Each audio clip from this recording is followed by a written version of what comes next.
ज्ञानतिमिरान्धस्य ज्ञानाञ्जनशलाकया चक्षुरुन्मीलितं येन तस्मै श्रीगुरवे नमः।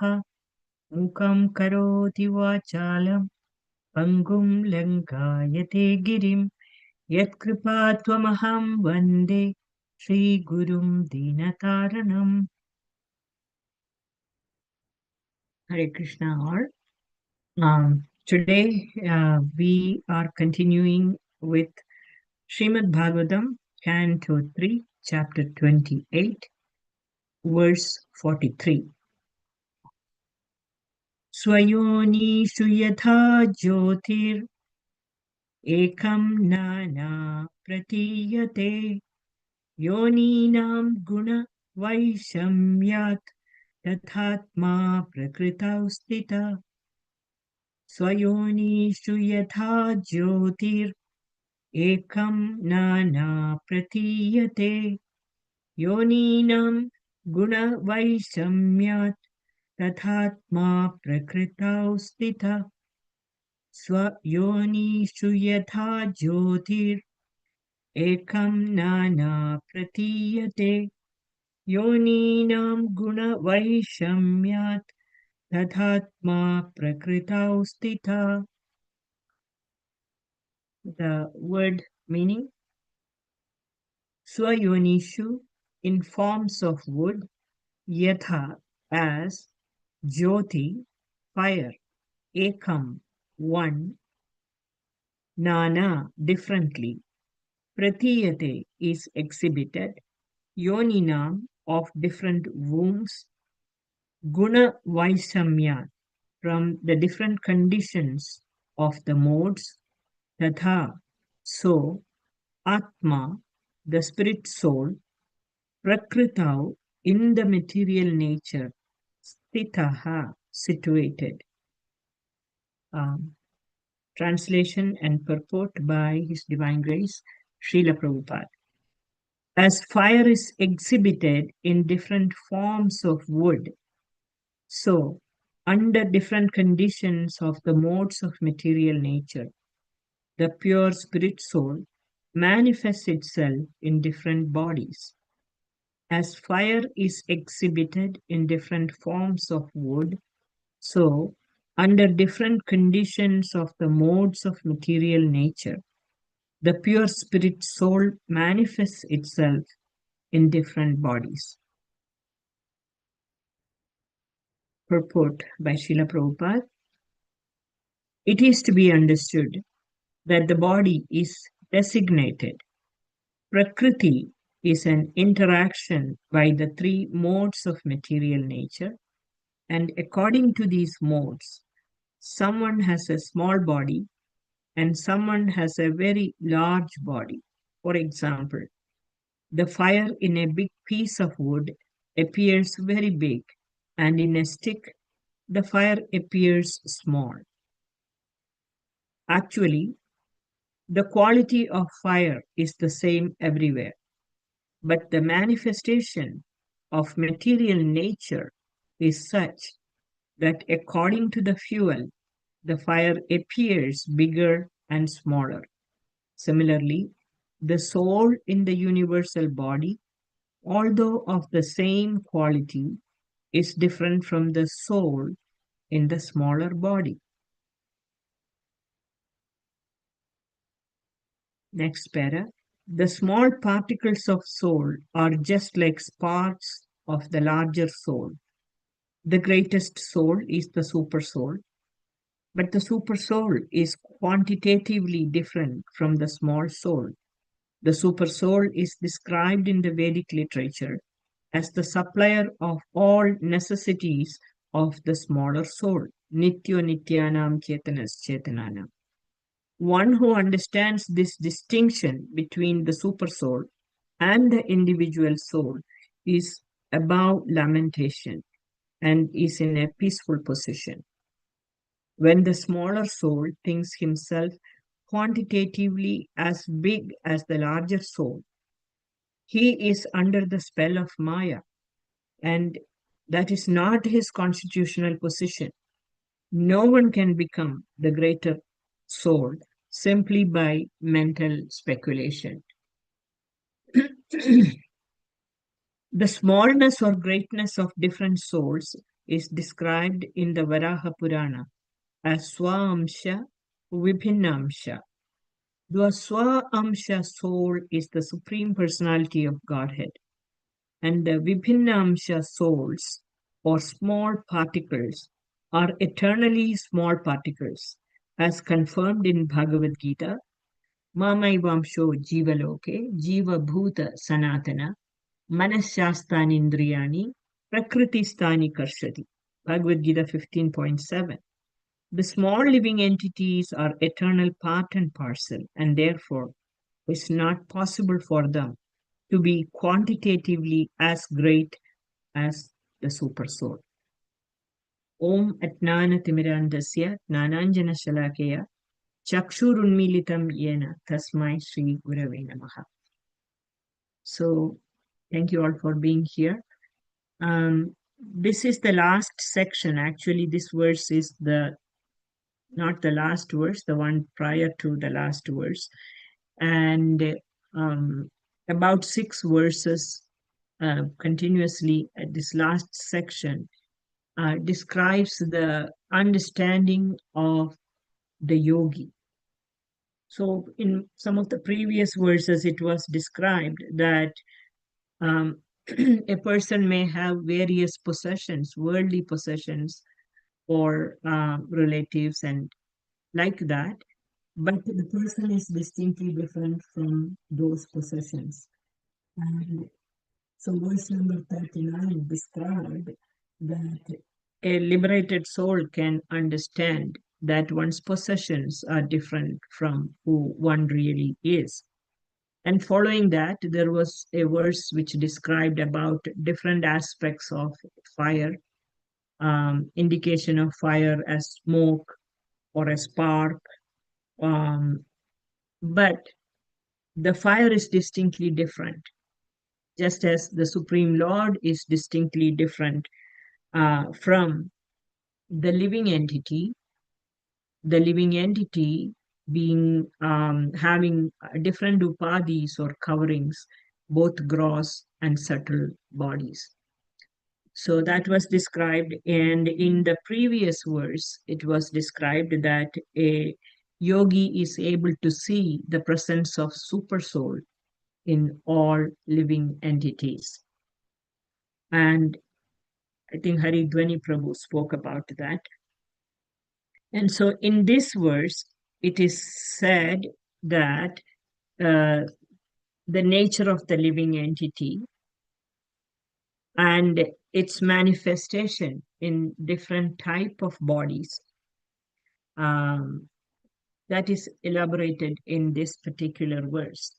It's a very interesting subject matter because we are all living entities, and it helps us to clearly understand who we are. So there are various branches of philosophy, different branches of thoughts, even within various philosophies, and different type of understandings about this concept. And so that means this subject matter is thoroughly studied under various philosophical systems. What we are studying in Srimad Bhagavatam is Krishna's teachings, from Bhagavad Gita, Krishna's teachings, and this is Gaudiya Vaishnava philosophy. So if we were to compare this particular philosophical concept, which are described in various philosophical systems, it is an ocean. It will be very confusing for us. But for us, Srimad Bhagavatam is the ultimate. And so Prabhupada has very beautifully described everything for us. So this verse compares fire exhibited in different types of wood. So various types of bodies are formed under the different conditions of the material modes of nature. And Lord Krishna describes in Bhagavad Gita, 13th chapter, 22nd verse. Krishna says, Karanam Gunasangasya.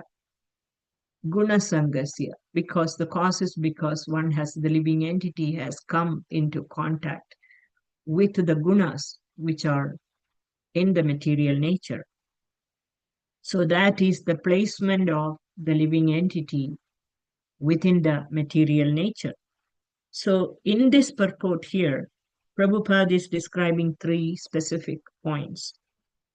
The first one, Srila Prabhupada is saying how different living entities receive different type of bodies and different expressions of the living entities is compared to the quality of fire in different sizes of wood. Even though the quality of the living entity is the same, when it is manifested in material nature, it looks different. And therefore, we all look different. But the quality of the soul within each body, it is exactly the same. And then Srila Prabhupada is describing how there is a distinct difference between individual soul and super soul. And we have heard this in many, many, many classes, but it is a key point to understand. There's a book, in among the Sandarbhas, there is a Sandarbha which is specifically dedicated to the understanding of super soul and the living entity, Paramatma Sandarbha. Imagine, for the Goswami to write an entire book on just this topic of Paramatma. So that tells us clearly this distinct and the proper understanding of the distinctive difference between super soul and soul is a very important subject matter. Prabhupada is describing that here. And also the third point, the third paragraph, Srila Prabhupada is touching upon, is there is from Varaha Purana. Prabhupada is quoting that super soul and individual soul. Individual soul is described as vibhinnamsha, separated particle, whereas the super soul is swa-amsha. While the living entities remain eternally small particles, the super soul is swa-amsha, the Lord's own amsha. And that is a distinct difference. The small particles can come under the influence of material nature, whereas the Supreme Lord will never be under the influence of material nature. And this, Krishna is reinstating this in the 15th chapter of Bhagavad Gita. Krishna says, as we all know this verse, Mamai Vamsho Jiva Loke, Jiva Bhuta Sanatana, Manashastani Indriyani, Prakritistani Karshati. So that Amsha, the Jiva, let's take a look at what that Jiva is all about. So the word Jiva is coming from a verbal root of the word Jiv, which is like a J-I-V. That is the root word from which this Jiva is coming. And J-I-V, Jiv, it means to live. Now, as a noun, by adding a letter A, Jiv becomes Jiva. And Jiva means a living being. Not just to live, Jiva is a living being. So it can refer to, the word Jiva can refer to any living being, not necessarily a human being. Any living being can be called a Jiva. So when you compound this word Jiva with the word Atma, it becomes Jiva Atma, Jivatma. And you can contrast it to the word Paramatma, Jivatma versus Paramatma. So this really differentiate the individual self from the supreme being. So in Paramatma Sandarbha, Anucheda 37, there is a quote from Narada Pancharatra. It's a really very, very attractive, very beautiful quote. And it's not the only one quote from Narada Pancharatra. There are two different quotes, and I will read it to you. Um, it's very sweet. So Narada Pancharatra is saying, that which is intermediary conscious in nature, unaware of himself, and tainted by attachment to the material gunas, is called the jiva. That which is intermediary consciousness, intermediary conscious in nature, unaware of himself. Why that living entity become unaware of himself? Because he is tiny in nature and it is placed in the material nature because of the influence of gunas and the coverings of the both the gross and subtle and gross bodies. It is unaware of himself and tainted by the attachment to the material gunas, tainted by the attachment to the material gunas. This is called a jiva. Another quote is Lord's marginal potency, which is spiritual and conscious and liable to the contamination of the material modes, is called the individual soul. So we are the marginal potency. We are spiritual in nature, as Krishna describes in Bhagavad Gita, and it is liable to the contamination of the material modes. That entity is called the individual soul. And in contrast, when you look at Paramatma, even though Paramatma is fully spiritual in nature, it is not like the tiny living entity. Paramatma never, even after coming in contact with the modes, he is never influenced by that. So just as we discussed the word jiva, the word atma also can be understood in a detailed way. The word atma, the verbal root from which the atma comes from, it is art, A-T, art. Art really means to move, to go, to wander freely, constantly. So you put a suffix to that, ma, ma, and then this word becomes atma. So the jiva or the living entity, we always refer that to the conditioned self, whereas atma, it refers to pure, unbound, unconditional. So this pure, unbound, unconditional atma becomes jiva when it comes in contact with the material nature.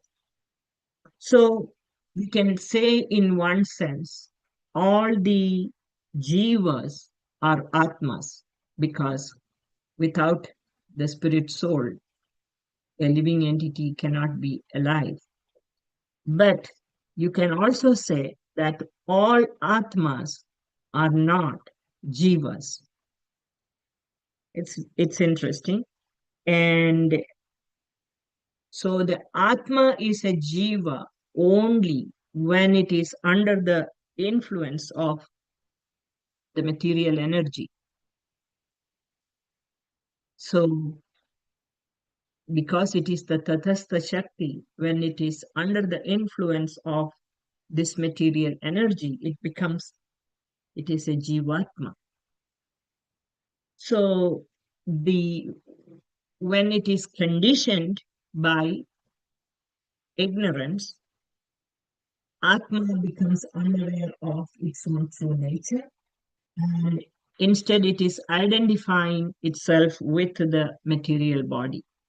And that's why Karanam Guna Sangasya, so misidentification with the material body, and therefore it is limiting its ability to utilize its full cognitive potential under the influence of the material energy.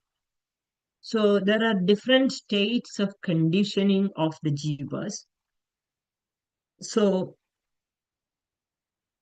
even though the atma or the spirit soul has got there are in various species of life, that atma has the same characteristics, and but the consciousness is manifesting according to the state of mind and the body that the living entity has received or the material nature has provided.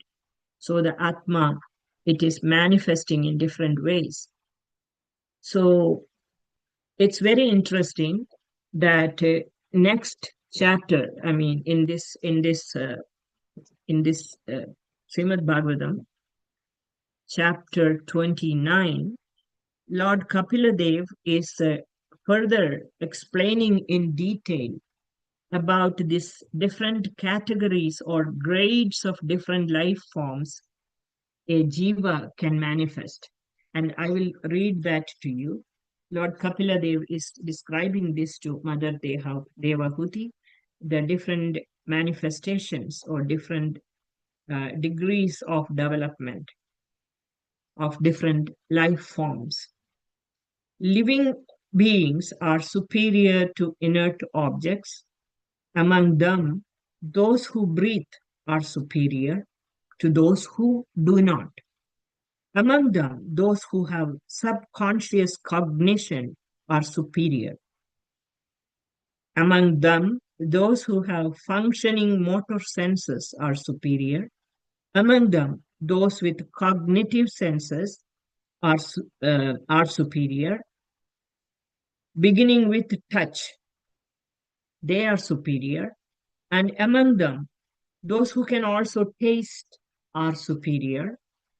Among them, those who can also smell are superior.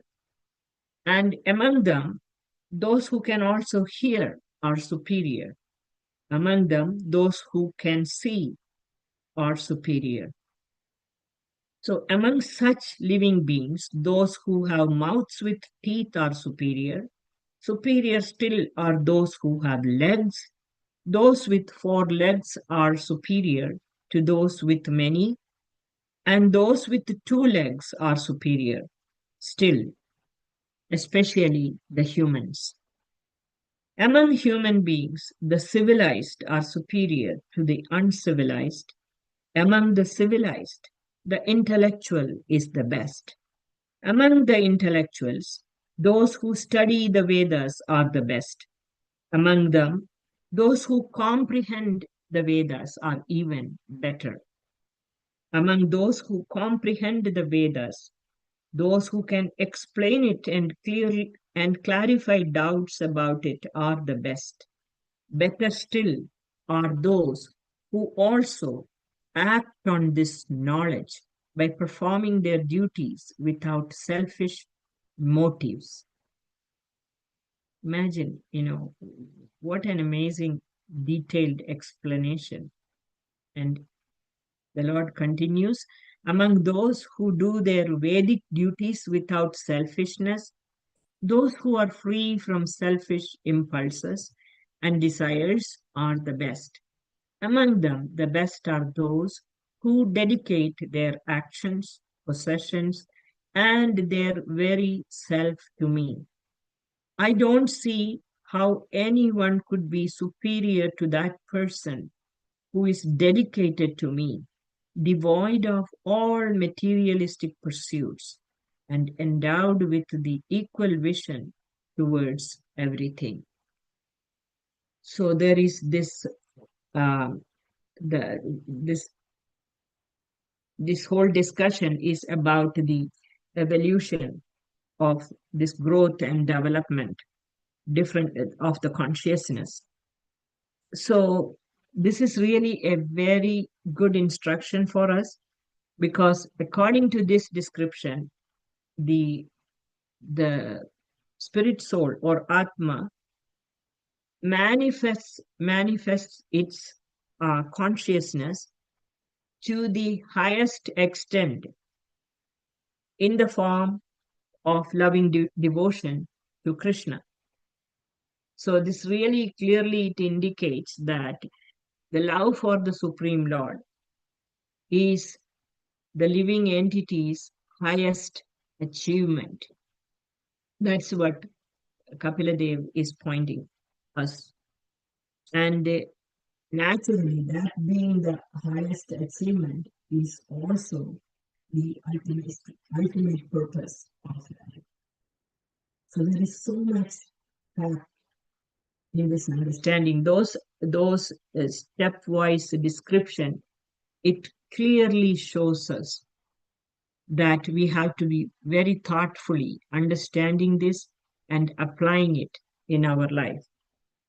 So going back to this Paramatma Sandarbha, in its Anucheda 36, there are multiple texts, and I took a few from there. And it starts with text number 3 in Anucheda 36. It describes how the individual soul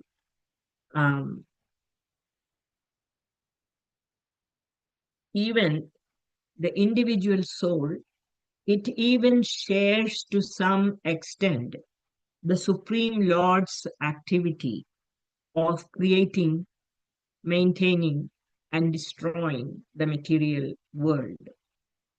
The individual soul is kind of sharing that same activity that the Lord is doing. But there is a huge difference between the Lord's creation and the individual soul's creation. Why would the Lord create the material world? It is to satisfy the desires of the living entity. Whereas the living entity creates because of ignorance, because as what we discussed, because of the coverings, the living entity has totally forgotten its true identity and considers everything related to its body as truly this is the true thing. For it has completely forgotten that its true nature is spiritual. It's part and parcel of the Supreme Lord. It is the Tathastha Shakti. All of that is forgotten. And on the bodily platform, in material consciousness, the living entity is in one sense, it is imitating the creation, which is the Supreme Lord's creation. So the Lord is creating in response to the desire of the living entity, whereas the living entity is creating because it is in ignorance, and because it is in illusion, and because of the ignorance and its attachment to the things of this material world, it is also engaged in some form of creation and maintenance and destruction. It's quite interesting. And this is described in this Paramatma Sandarbha. And Paramatma Sandarbha also quotes from Vishnu Purana, and there it is clearly stated that there are three different potencies of Lord Vishnu. The first one is the spiritual potency, second one is the living entity, and the third one is the ignorance, which is covering the living entity.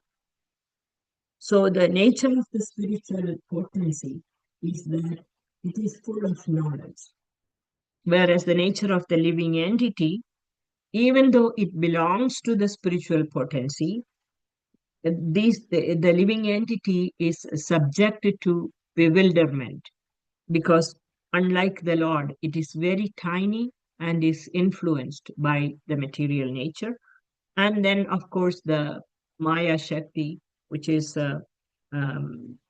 we can clearly see that becoming manifest in all the fruitive activities we are engaged in this material energy. Now, following text under the same Anucheda in Paramatma Sandarbha, there is this description of this living entity covered by ignorance, existing in different forms in this material creation, which is just like this particular verse in Srimad Bhagavatam. So, it is different degrees of conditioning and different degrees of proportionately it is being freed to different degrees when it is under the influence of this material energy to a greater or lesser degree. And again, that again depends upon the progression of our bhakti. Then there is this Bhagavad Gita verses which we all know in the chapter 7, 4, and 5. The individual spirit soul described as part and parcel or the potency of the Lord. Bhumi rapo analo vayur khammano buddhir evacha ahankara iti yamme vinna prakritir ashtada. Apareyam itastwanyam prakritim vidhi me param jiva bhutam mahabaho yayetam karyate jagat. So, earth, water, fire, air, either they are all separated energy of the Lord, whereas apareyam itastwanyam, beyond that is the living entity who is suffering, the superior energy struggling in this material nature. And this superior energy of the Supreme Lord is sustaining the universe. And we are also tiny little creators. We are imitating the creative process under ignorance, whereas the Lord is doing it for a specific purpose. He is never influenced by ignorance. And even this point is so much different. There is different descriptions in um, different thoughts, different philosophical systems in this world. We are so fortunate that we have clarity by the teachings of Bhagavad Gita and Srimad Bhagavatam. And then again, there is another quote from Vishnu Purana that these three potencies, they are described, and it is stated, even when it is in contact with the potency of ignorance and fruitive activities, the individual souls are always part and parcel of the Supreme Lord's spiritual potency. Even when covered in material consciousness, the living entities, all of us are part and parcel of the Supreme Lord. And that Krishna is speaking again in the 15th chapter, 7th verse, Mame Vamsho. They are my amshas. Mame Vamsho Jivaloke, Jiva Bhuta Sanatana, Manasyastani Indriyani, Prakriti-stani Karshati. So these living entities who are struggling in the material nature, they are my my part and parcels, just like the sparks are emanating from the fire. They are part and parcel of the Supreme Lord, and yet they are struggling because they have come into contact with this material energy of the Supreme Lord. So this is just actually a very tiny description of the nature of the living entity. And this topic is unlimited. And relating to this, there is the conditioning topic, how the extent to which different living entities get conditioned. And there are different states of conditioning. And then there is also the intrinsic and extrinsic qualities of the living entity. there are certain qualities and characteristics belong to the jiva, and all of these, like Swarupa Lakshana and Tathastha Lakshana of the living entity, there is like unlimited extent to which this is described in the Vedic literature, and particularly in our Sampradaya and Vaishnava literature. So this is a very, what to say, it is a topic of great interest to all of us. It's not only just understanding of the nature of the jiva, also understanding the entanglement that all of us get into, having come into contact with this material energy, and also how do you not only just study about it, how do we really practically apply it in our life? Understanding that the human form of life is the topmost, just as Kapila was describing to Devahudi, is coming up in the next chapter. And the highest attainment is the perfection in devotional service. So when you connect to the dots, you can see that a path is laid out for us. There is a clear understanding in our Vaishnava teachings, the nature of the living entity, and it's the path that one has to follow to um, to get out of this bondage that is coming out of ignorance. So it's very relevant to our spiritual practice and a very interesting subject matter. With that, I will stop. I think I took a few minutes extra. Thank you all. If somebody has any comments or something to add.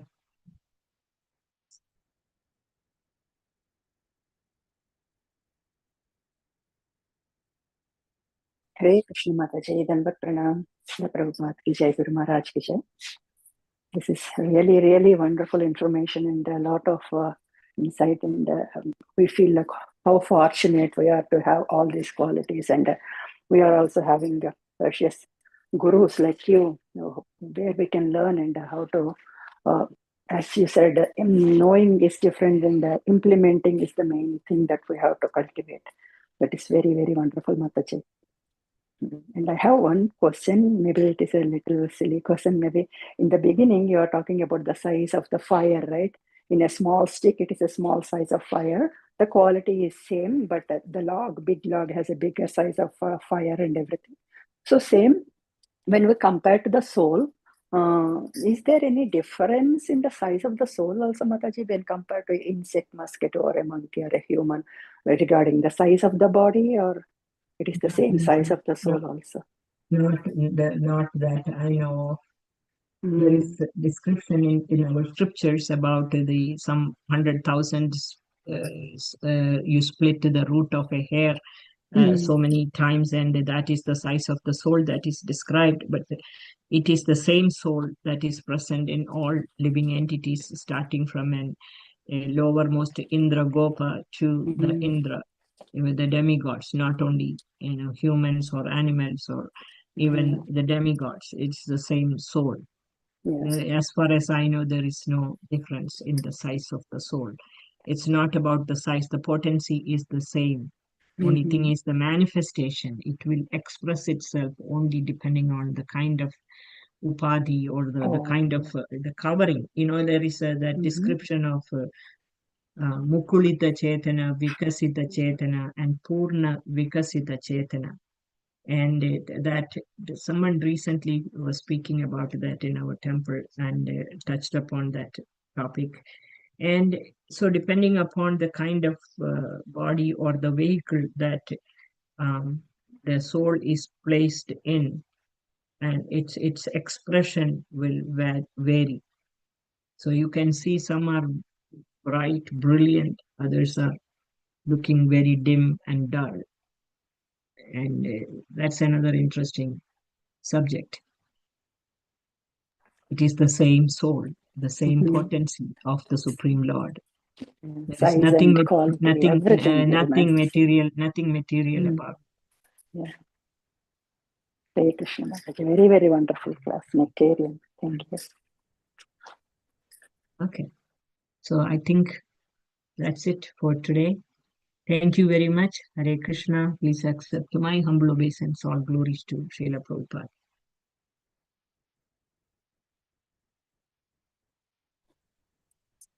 Thank you.